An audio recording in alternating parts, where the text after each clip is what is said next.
Amém. Só pedir para o Patrick colocar lá. Isso. Quando a Ana e a Carla me desafiaram para dar uma palavra, né? Eu fiquei orando, pedindo uma palavra para Deus. E o tema escolhido da palavra é esse. Improvável não, escolhido. Vocês vão entender por quê.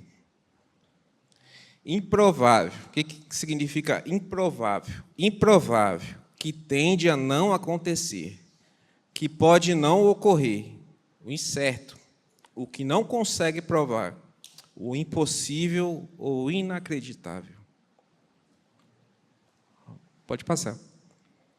Você já se sentiu assim alguma vez em sua vida? Já passou por situações onde as pessoas não acreditavam em você ou que até mesmo você duvidou de você mesmo? Eu vou passar alguns exemplos de homens que passaram por situações semelhantes, que eram improváveis, né? Que as pessoas falavam, não, esse aí não vai dar conta, não, esse aí não serve, mas conseguiram vencer. Eu vou dar aqui alguns exemplos. Primeiro exemplo, Moisés, né? Vou dar um contexto aqui da história do Moisés. Está lá em Êxodo 1:22. O que aconteceu com Moisés? Naquela época, o faraó, que estava reinando, achou que a população de hebreus, que eram escravos na época, estava crescendo muito e poderia ocorrer um risco de revolta e os hebreus dominarem o Egito. Isso na cabeça do faraó. Então, qual foi o plano do faraó, a decisão do faraó? Vamos matar todos os meninos hebreus. E isso foi feito. Muitos foram jogados nos rios, outros foram mortos. Algumas babás tentaram proteger algumas crianças. Joquebede, que era a mãe de Moisés, teve uma grande ideia. Pensou assim, esconder esse menino tanto tempo não vai dar certo. Eles vão acabar descobrindo e o matando. Vou fazer um cestinho, vou colocar ele no rio, que Deus vai abençoar e algo fenomenal vai acontecer. E foi isso que aconteceu.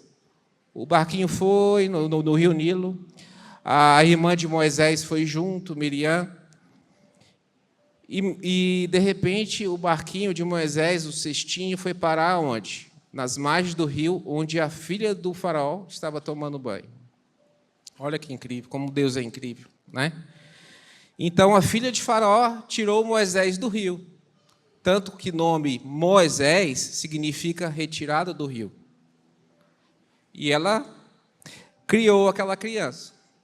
Moisés cresceu no palácio, onde tinha riquezas, tesouros, luxo, né? Quando, de repente, um dia, ele, supervisionando os escravos hebreus, ele viu o quê? Um egípcio espancando um hebreu. Ele ficou tão revoltado com essa situação que espancou o egípcio até a morte. Com medo, ele tomou uma decisão. Vou deixar esse luxo de lado e vou fugir, porque senão eu vou ser morto. E assim foi para o deserto. E virou um pastor de ovelhas. Passado algum tempo, o Senhor, o Deus, falou com ele, através de uma sarça ardente. Disse assim, Moisés, eu quero que você lidere o meu povo. Ele falou, quem, eu? Rapaz, eu não sei nem falar direito, tenho a voz muito pesada, né? Eu acho que eu não dou conta, não, Deus, eu quero você. Eu falei, não, tem certeza? Tem certeza. Fez algumas provas, né? E ele foi. Tanto que até Deus mandou o seu irmão para ajudá-lo, né? Então, assim, ele foi de um cara que poderia ficar no luxo, naquela comodidade do luxo, resolveu ir para o deserto. Era um cara que poderia ter morrido quando criança, mas Deus providenciou que ele crescesse no palácio e se tornasse um grande líder e libertou o povo da escravidão. Isso é maravilhoso, não é? O outro rapazinho aqui que foi improvável, Davi. Eu achei muito legal essa imagem. Davi e Golias. Olha que legal. A história de Davi é fenomenal. Vou ler aqui essa parte onde Samuel foi lá para a casa do Davi para ungí-lo. Vou ler aqui para vocês. Samuel fez o que o Senhor disse, que Deus mandou ele fazer. Quando chegou a Belém, as autoridades da cidade foram encontrar-se com ele, tremendo, e perguntaram: você veio em paz? Respondeu Samuel: sim, venho em paz. Vim sacrificar ao Senhor. Consagre-se e venham sacrificar comigo. Então ele consagrou Jessé e os filhos dele e os convidou para o sacrifício. Quando chegaram, Samuel viu Eliabe e pensou: com certeza este daqui é o que o Senhor quer ungir. O Senhor, contudo, disse a Samuel: não considere as aparências, nem sua altura, pois eu rejeitei. O Senhor não vê o homem não vê a aparência, mas o Senhor vê o coração. Então Jessé chamou Abinadab e o levou a Samuel. Ele, porém, disse: o Senhor também não escolheu a este? Então Jessé levou Samar e Samuel. Mas este disse: também não foi este que o Senhor escolheu. Jessé levou a Samuel 7 dos seus filhos, mas Samuel lhe disse: o Senhor não escolheu nenhum deles. Então perguntou Jessé: estes são todos os filhos que você tem? Jessé respondeu: ainda tenho caçula, mas ele está cuidando das ovelhas. Samuel disse: traga-o aqui. Não nos sentaremos para comer até que ele chegue. Naquela época, quem era o rei de Israel era o Saul. Só que Saul desobedeceu, e Deus o rejeitou, e mandou Samuel ungir um novo rei. Samuel, tendo a direção de Deus, foi à casa de Jessé, onde tinha 7 filhos. Na cabeça de Samuel, falou: rapaz, eu acho que Deus escolheu um cara que é bonito, alto e forte, que as características que Saul tinha. Mas Deus falou: não, a gente não vê as características externas, mas vê o que tem no coração. Eu vi o coração de Davi e eu o escolhi. E Davi nem estava lá, porque o pai dele nem citou. Só no final que Samuel insistiu, que ele falou: não, então vai chamar seu filho Davi. Quer dizer, o pai de Jessé, de certa forma, excluiu o Davi daquela situação. Mas Deus o lembrou e falou: traga ele para mim. Olha que lindo essa mensagem. Quando o pai de Davi pediu para o Davi ir para os campos de batalha onde estavam seus irmãos para levar algumas comidas para ele e os outros soldados, o irmão de Davi chegou e falou: rapaz, sai daqui. O que você está fazendo aqui? Vou ler a passagem aqui para você de 1 Samuel 17, 28, que diz assim: quando Eliabe, o irmão mais velho, ouviu Davi falando com os soldados, ficou muito irritado. Como ele perguntou: por que você veio até aqui? Com quem deixou aquelas poucas ovelhas no deserto? Sei que você é presunçoso e como seu coração é mau. Veio só para ver a batalha. Quer dizer, Davi foi excluído ou esquecido pelo seu pai. Davi foi excluído pelo seu irmão. Mas mesmo assim se tornou um grande rei, o rei de Israel. O segundo coração de Deus. Olha que coisa brilhante. Vamos para o terceiro personagem aqui. Mefibosete, né? Esse personagem aqui também tem uma história extraordinária. Mefibosete. Quem que foi o Mefibosete? Mefibosete foi um dos filhos de Jonas, que era o filho de Saul, né? Mefibosete, quando pequeno, o que aconteceu com ele? Quando Jonas e Saul foram para uma batalha e perderam essa batalha, eles foram mortos. A babá de Mefibosete, com tanto medo dessa situação, correu com ele no colo. E a tropeçou, alguma situação ocorreu, e ele caiu do colo dela. E caiu e machucou as pernas, e ficou aleijado das pernas. Passado algum tempo, levaram Mefibosete para um lugar chamado Lodebar. O Lodebar tem um significado muito profundo, como lugar de esquecimento. quer dizer, uma criança com deficiência, foi esquecida. Foi levada para um lugar chamado um lugar de esquecimento. E lá ficou por muitos anos. Depois de muitos anos se passar, Davi se tornou rei.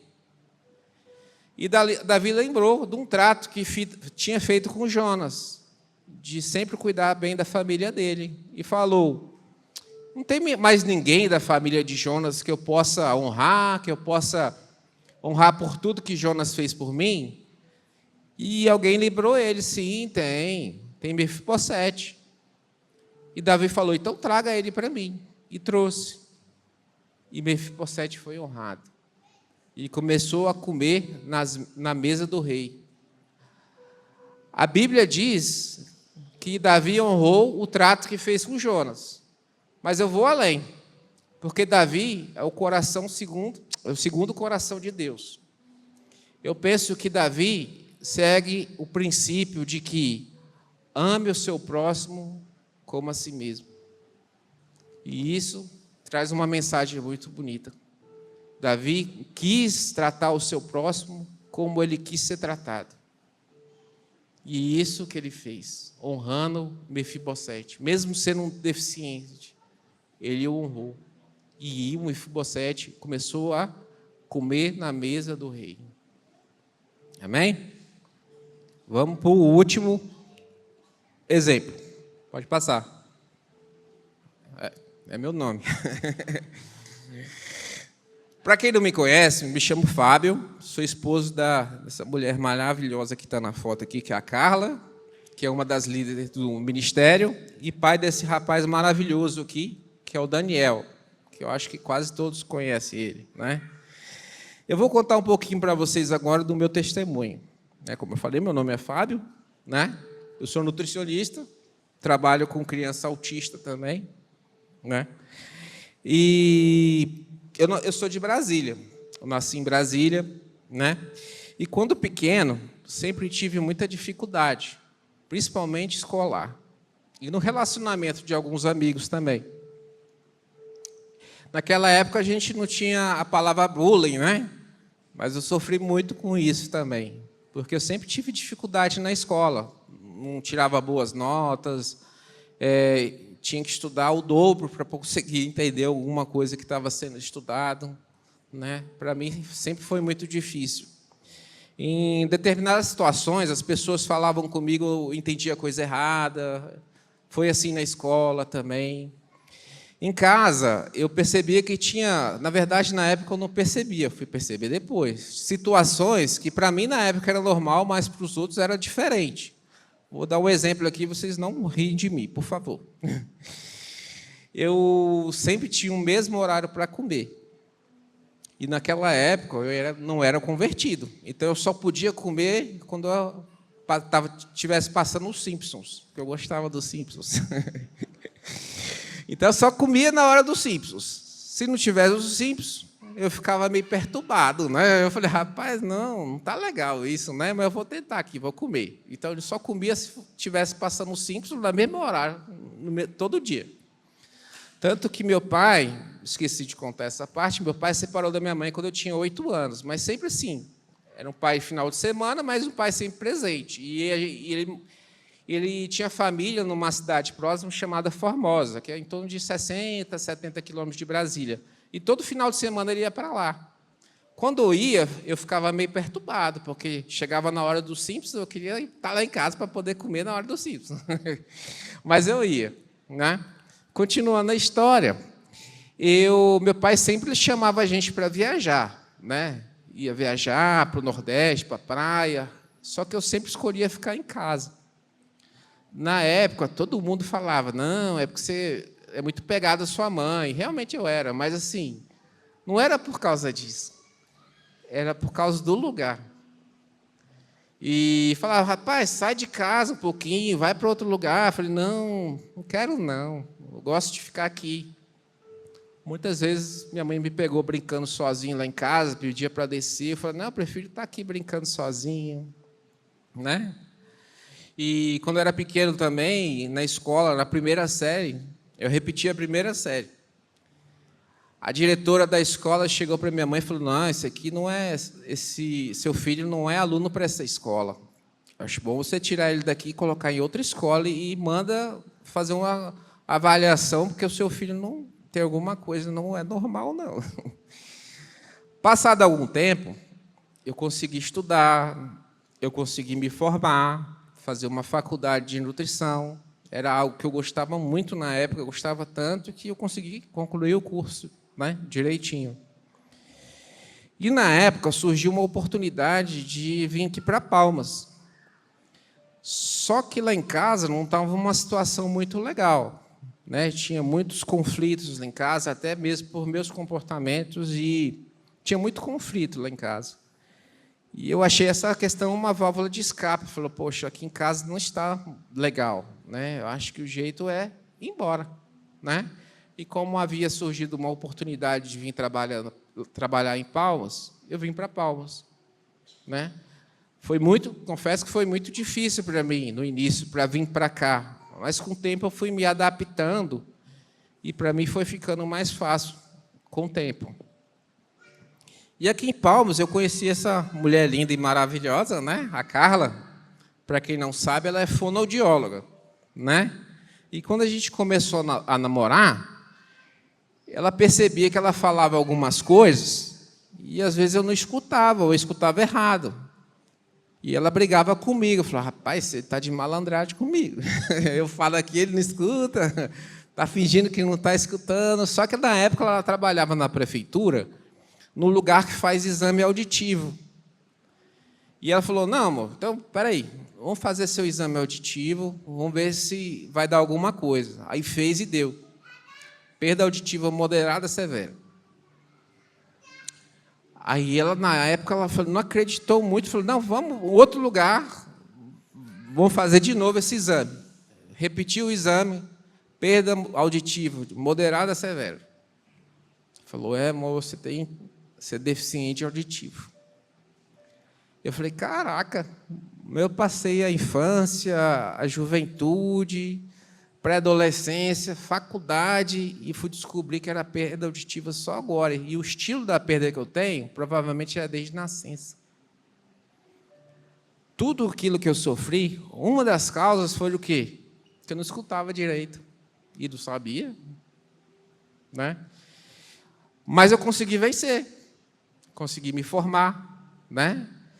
E foi passado algum tempo, consegui formar uma família linda, consegui passar num concurso, tenho um trabalho lá, sou funcionário público, amo o que eu faço. Passado algum tempo, em 2023, mais ou menos, a médica psiquiatra que me acompanhava falou, Fábio, vamos fazer uma avaliação psiconeuro, né? Esqueci o nome agora, me perdoe.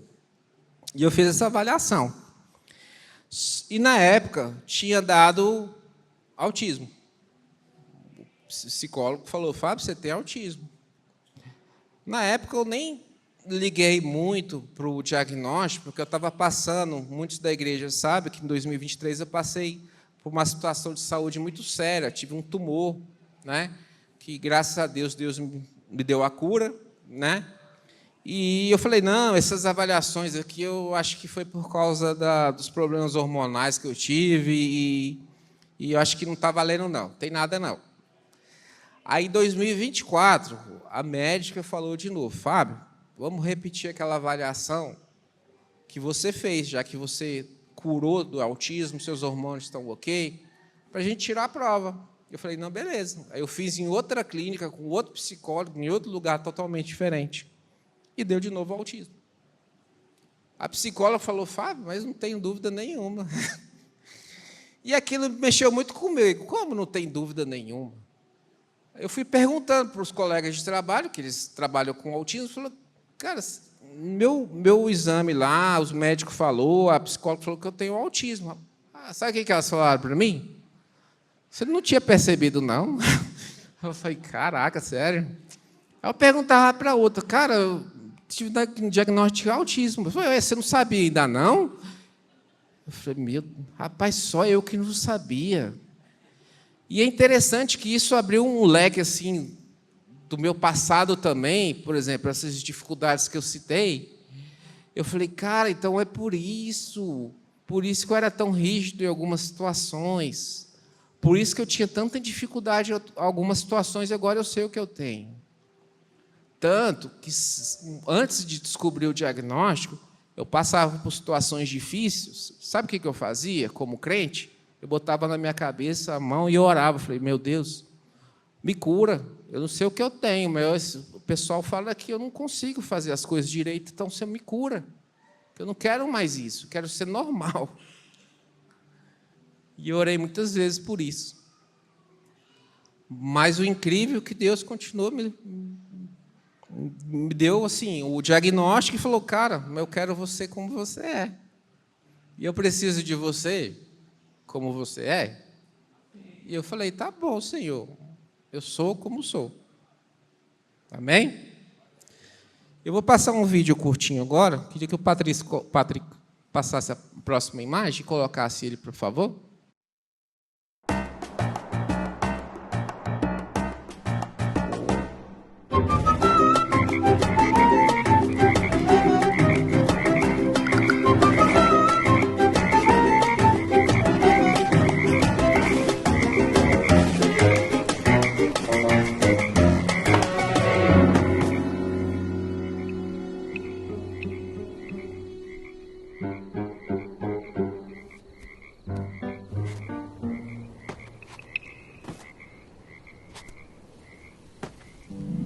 No! It's too deep. They'll never make it. No, never. The rain. Uh-oh. No! The rain will fill the hole, and then they can swim out. Ah. Stop jumping! We have a plan!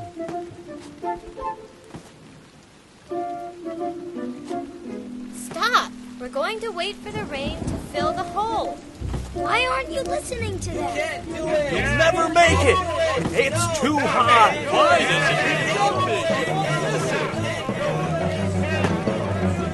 You can't do it!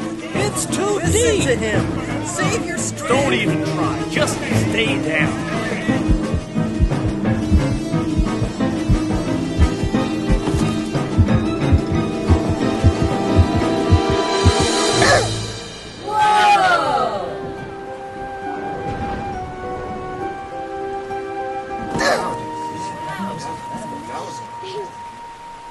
Thank you for encouraging me. Encouraging him?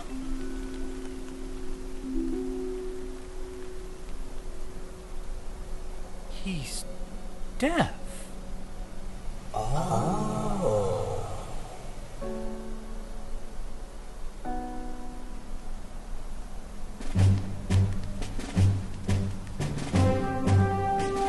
Come on! You can make it! Yeah! You can do it! Yeah!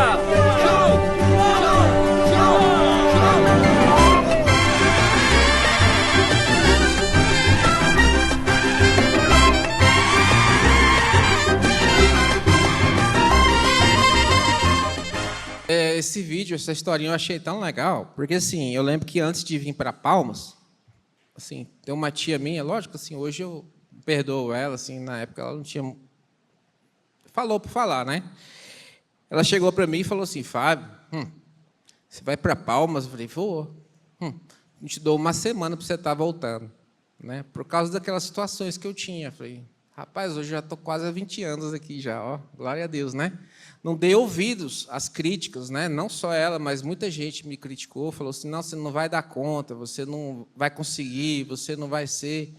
E hoje eu estou aqui com uma família formada, tenho um filho maravilhoso, uma esposa maravilhosa, estou trabalhando no Estado, estou nessa igreja maravilhosa aqui também. E estou aqui falando com vocês, né? Amém?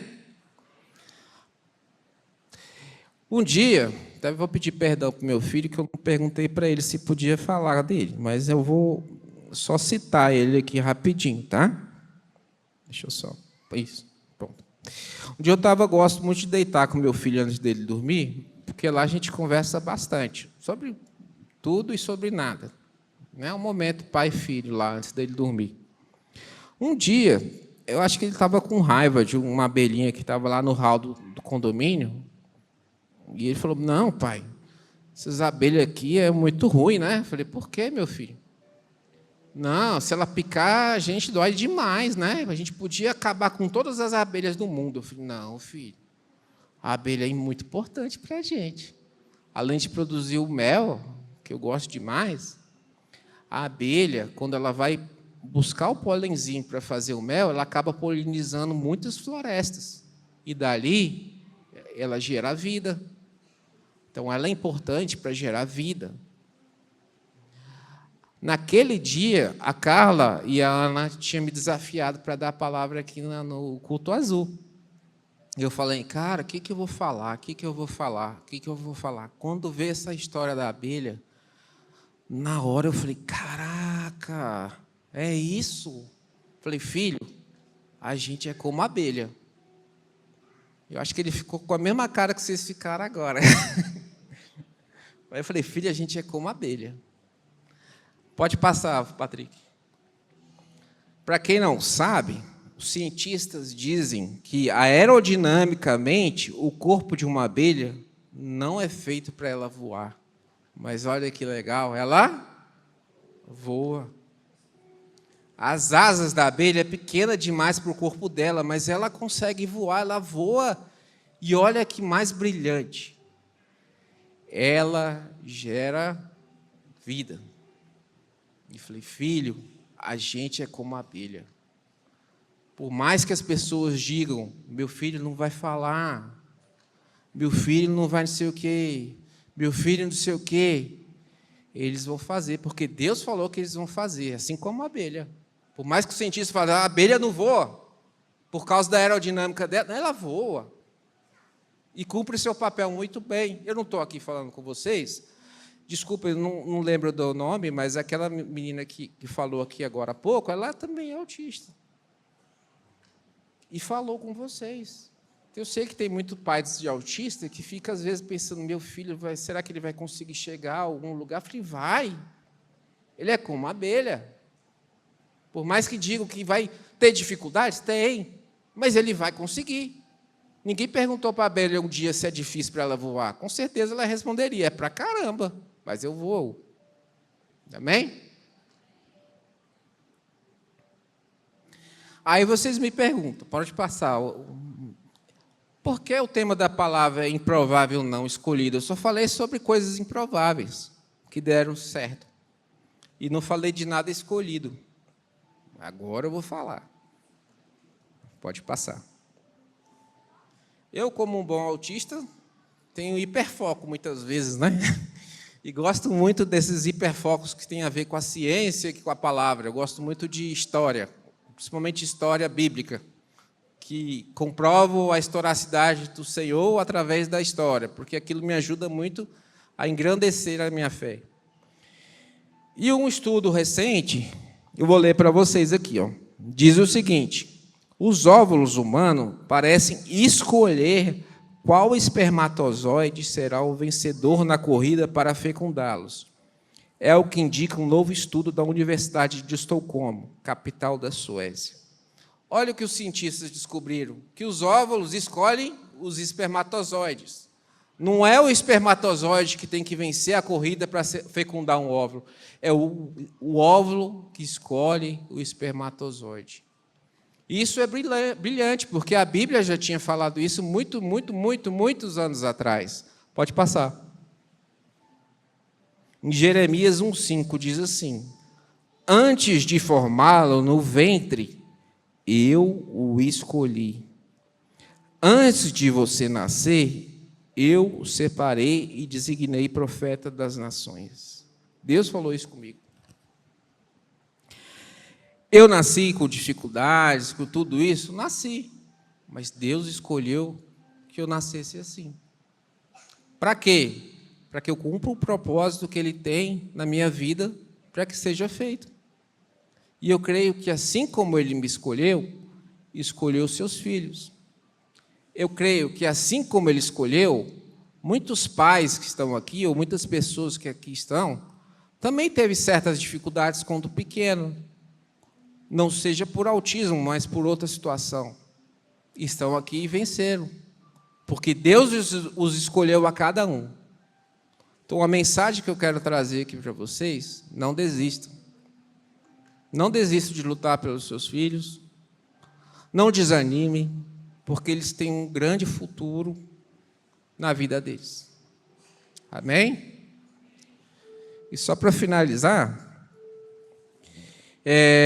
uma vez, antes de vir para Palmas também, minha irmã chegou aqui para mim e disse assim: Fábio, eu acho que é melhor você ir para Palmas, porque de repente lá seja a luz no fim do túnel. E um dia eu cheguei para ela e falei: rapaz, realmente aqui em Palmas eu achei a luz. Eu fui até o fim do túnel e achei a luz. Eu conheci minha família, eu conheci Jesus, e por muitas dificuldades eu consegui vencer através de Jesus. Então, assim, eu quero dar oportunidade aqui para aqueles que ainda não tiveram essa oportunidade de conhecer Jesus e quiserem, para que possa levantar a mão, né? Ou se todos já conhecem, glória a Deus, né? Porque Jesus é o que traz a luz no meio da escuridão. Na palavra diz assim, que nas trevas, até as trevas para o Senhor é luz, que diante das dificuldades Ele traz a luz, que diante das dificuldades Ele traz a salvação. E isso é o que me ajudou a vencer as dificuldades. Porque se não fosse o Senhor da minha vida, não sei o que seria de mim, não. Então eu queria dar essa oportunidade para vocês. E se ninguém levantou a mão, acho que todos já conhecem a palavra, já conhecem o Senhor. E eu fico muito feliz por isso. Amém?